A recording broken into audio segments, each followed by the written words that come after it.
Le but est d'entretenir le devoir de mémoire, de faire témoigner les personnes qui ont vécu la guerre, qui ont été résistants ou enfants juifs, et du moment qu'ils sont vivants bien sûr, puisque malheureusement ils vieillissent. Et le but aussi de préparer le concours de la résistance, dont le thème cette année est répression et déportation dans toute l'Europe.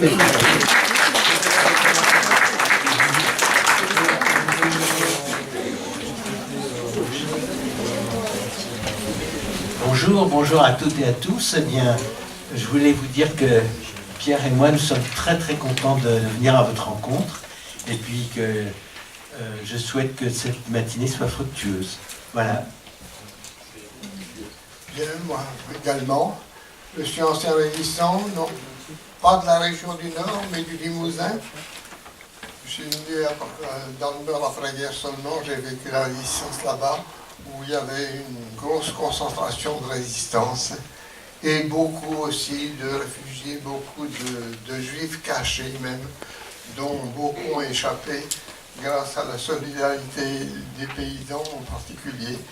Disons, bon, j'étais normalien, reçu à l'école normale en 1942, quand l'école normale étant fermée par Vichy, nous étions internes au lycée de Guéret, et en 1943, alors que les premiers maquis venaient d'être formés dans la région, nous avons, à 4 camarades, décidé de créer un groupe de résistance au sein du lycée, tout en continuant nos études, en liaison avec le mouvement FTP qui tenait les maquis de la région. Eh bien, je suis né en 1933, donc en 1939, j'ai 6 ans. Moi, j'avais 14 ans seulement, je suis né en décembre 25 et je ne pensais pas, évidemment, à la résistance à ce moment-là. Et quand la guerre a commencé, on ne prévoyait pas la suite telle qu'elle s'est déroulée, évidemment. Alors, comme vous pouvez le constater, je suis un gamin à côté de Pierre. Hein. Alors, ma famille est du Nord. Ma maman est née à Roubaix, mon papa venait de Paris et s'est installé à Lille. Nous étions une famille française juive. Ce qui m'a amené à la résistance, c'est pas ça évidemment, mais c'était surtout l'occupation, évidemment, et les dures conditions et les dures perspectives que ça représentait, particulièrement pour la jeunesse. Mais c'est aussi, j'étais disposé déjà. J'avais déjà pris conscience de ce que représentait le nazisme et le fascisme. Les origines de ma famille, elles sont doubles. Les deux branches familiales, une vient d'Alsace, l'autre de Lorraine. Depuis des décennies, depuis longtemps, pratiquement depuis la Révolution française.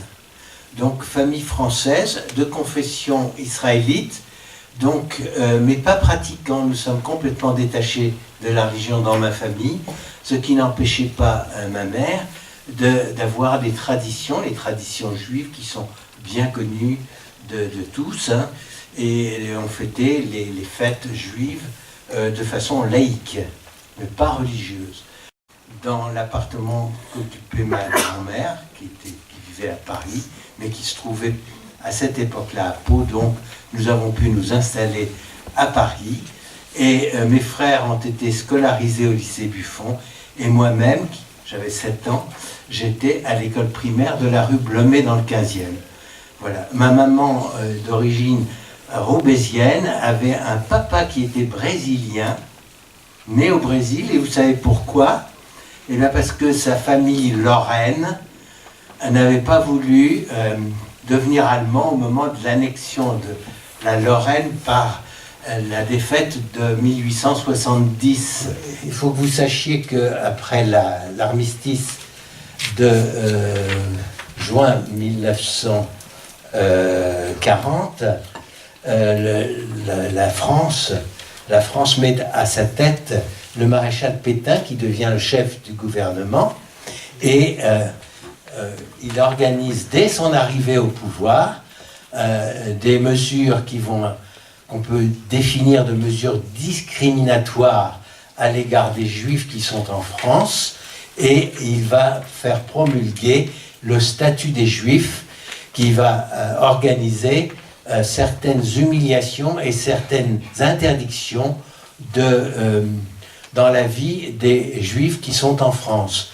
Je ne savais pas que j'étais juif. Moi, j'avais été élevé sans religion dans la vie je vous l'ai déjà dit, dans l'esprit de la laïcité de ma famille. Et je découvre que ma famille est juive.